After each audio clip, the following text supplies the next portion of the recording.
People who can draw photorealistically have wasted 10 years of their lives practicing a skill that doesn't matter. Most of these photorealistic artists don't sell a goddamn thing because they don't know how to draw. Drawing has nothing to do with the craft of drawing. In order to become better at drawing, you only need one tool, one skill that will enable you to outperform 99% of artists out there, regardless of your skill level, regardless of your talent level, regardless of your age. The reason 99% of artists don't know how to draw is because they've been training in a fake world. They've been training in the schooling system for the first 23 years of your life. You've been training to get grades.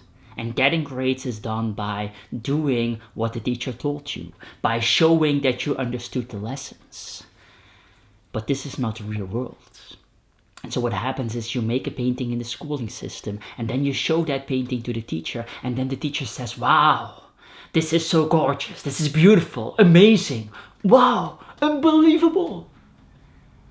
And does she say that because it is gorgeous? No.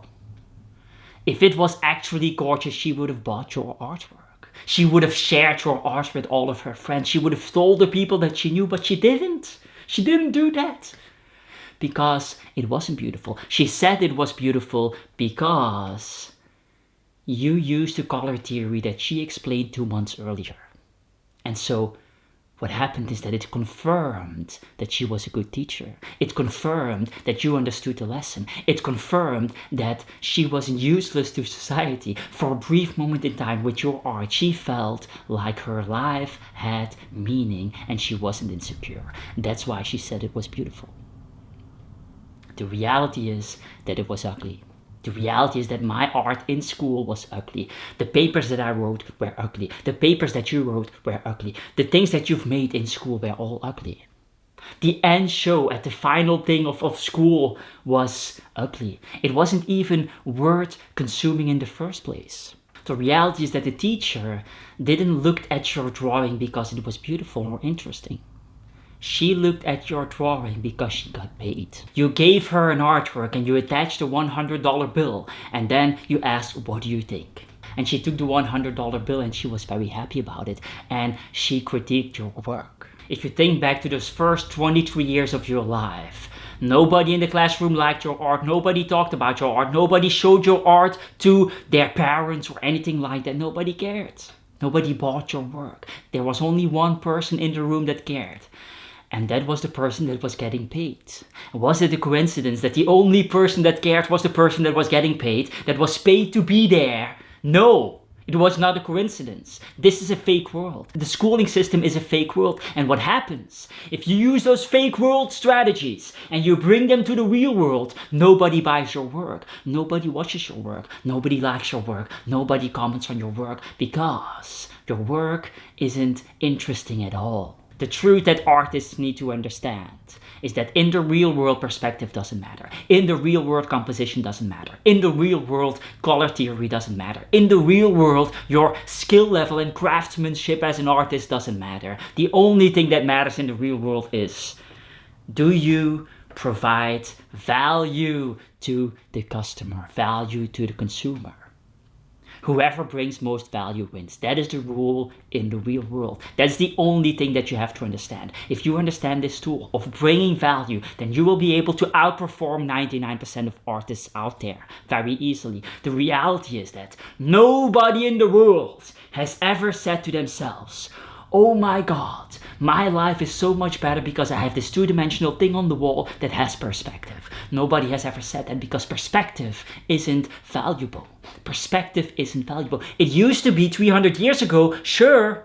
300 years ago, nobody saw two-dimensional things that were extremely realistic. This just didn't happen. There were no flyers, there was no internet, there were no posters, nothing was there. And so once every month or so, you would go to a particular place where there was a painting that was realistic and you couldn't believe your eyes. Wow, this is insane. How do they do this? And nobody in the world ever clicked on a video where you could see the process and where you could demystify the whole thing. No, in that world, three-dimensionality and on a two-dimensional surface, something that you saw once a month was magic. It was pure magic. Of course it was valuable. People, this was mesmerizing. But that world is gone. That world doesn't exist anymore. And so you have to adapt. You have to understand what is valuable in the 21st century in order to be able to draw. That's the only thing that matters. Value. And so what do you have to do? You have to constantly, with every brush mark that you make, with every pencil mark that you make, ask yourself, does this provide value? How does this provide value? And if the answer to those questions are yes, throughout the whole creative process, every video that you make, every drawing that you make, every painting that you make, then everything will become inevitable. Of course you will be shared. Of course you will be loved. Of course people will buy your work because it provides value. And so the question is not, how can I draw more realistically? How can I draw from my imagination instead of from photo? How can I draw faster? These are all useless questions.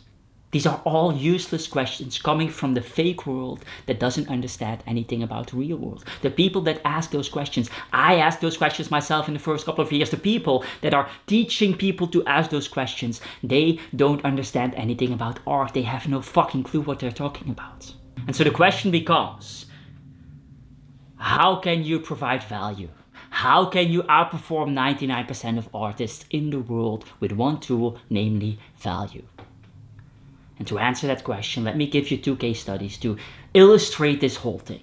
Let's take a look at Damian Hirst.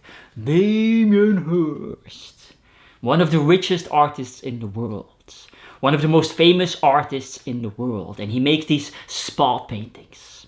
Unbelievable spot paintings. First of all, these spot paintings are not even invented by Damian Hirst. He stole this from Thomas Downing, who made spot paintings decades earlier. On top of that, Damian Hirst clearly cannot draw. This is not great art. This is not compositional amazing, color theory amazing, meaning amazing, line quality, none of these things. None of these things. The reality, the secret is that you are better than Damian Hirst. You can draw better than Damian Hirst. Damian Hirst is not even making his own art. You are better at composition. You are better at color. You are better at all of the things that the school teaches you. But Damian Hirst is selling for millions of dollars and you can't even get 18 likes on your post. And so what is happening here? Well, Damian Hirst is better at providing value than you, at providing value than me.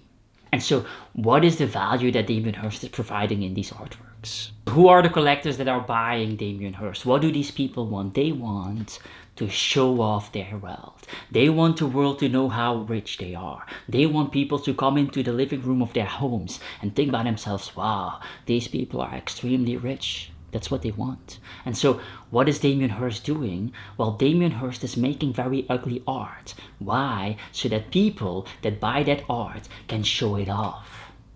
The uglier the art, the more they can do that. On top of that, Damian Hirst made sure that it is extremely recognizable, that everybody in the world instantly recognizes that it's a Damian Hirst because it's circles, like it's very easy to recognize. And so that is what is going on here. Mind you that Damian is not making the art. The artists that are making the artworks for Damian Hirst, they are very skilled. They can draw realistically. They can do anything. And so Damian Hirst is not asking them to draw realistically. He could ask them to make amazing art with meanings and hidden and everything. He doesn't do that. Why? Because he understands what the people in the marketplace want. They want bragging rights. And so he is giving them bragging rights. If Damian Hirst would be Henry Ford, he would probably have said, if I had asked the people what they wanted, they would have said realistic art and I gave them bragging rights instead. Now the problem with this Damian Hirst case study is that it basically tells you, well, become world famous and then you will provide value with whatever you make. And so this is kind of unrealistic and not really applicable to a beginner artist. And so let me give you a case study that is applicable for any artist, all the way at the beginning of their art career.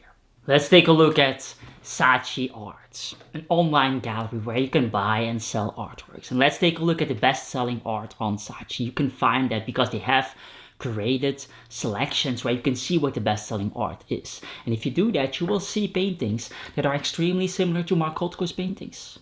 Extremely similar for $700, $800, $1,000. And artists will come to me and they will say, well, this isn't fair. Look at this. This art is extremely similar. It's stolen from Mark Rothko, and these artists are best-selling artists. How is that possible? How are they doing that? This isn't fair. My art is better. This isn't fair. This is not even original. What they're basically saying to me is, this isn't fair because these artists are not following the rules that I've been taught in school. They are not following the rules from the fake world that I've been living in. And so this isn't fair. But you already see me coming, you understand the rule now. This art is providing more value to the marketplace, to potential buyers, than the art, the original art that artists are making. And so let's think about the customer profile that is buying these paintings. Why is this valuable to them? What is the value inside of this art? Well, these collectors that are buying this art, they want to have a piece of art that is very similar, looks very similar to the best-selling art in the world. They want to have a piece that looks like Gerhard Richter. They want to have a piece that looks like Mark Rothko.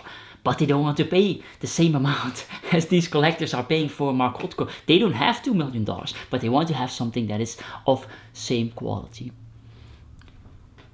And so they basically want to be able to hang a Mark Rothko in their home that is fake, and then take pictures and post those pictures on Instagram, because they know that the majority of people on Instagram will not be able to tell the difference. They will not see that this is not a real Mark Rothko. And so on the internet, they look like the super rich, super wealthy, super amazing people. But in the real world, they have fake loser art. But they don't care about that. They care about the image. They care about the ability to pretend. And so these artworks are very valuable to them because that's exactly what they want. These artists that are making that art make valuable pieces of art. And so what do these two case studies have in common? They obviously provide value. They understand what the customer, what the collector in that particular niche, in that particular section wants. And then they have a perfect market fit between their art and the desires of that collector. And so the question becomes, what do collectors want? What do collectors want? The moment you understand this, you can make all your dreams come true. The rules are very simple. Whoever understands the collector best wins the game. And so in order to help you achieve this, in order to help you understand what collectors want so that you can actually outperform 99% of artists in the marketplace, I've made a free PDF with all the collector personality types on there, 30 plus, I think it's 36 collector personality types, with, for each personality type, what this collector wants. And so here's what you do. Step 1. You download the PDF. Step 2. You go through this list. You understand what they want and you ask yourself, how can I provide this with my art? And then you make a list of all those things. And then in step 3, you match your type of art with the best collector profile that you've identified. And then you market that aspect of your art so that people understand what value they can get from your art. Now, throughout this video, we've talked about Damian Hirst and how he made art that was very recognizable. Remember, the spots were designed for recognizability because he understood that recognizability was very important and that this was part of the value system that he was providing. And so then the question becomes, how are we going to make sure that our art is extremely recognizable for everybody to understand? And the answer is, of course, to find your art style. I've made a video about that. Find your art style without talent, without skills. Link in the description and the end screen. That said, get the hell out of here.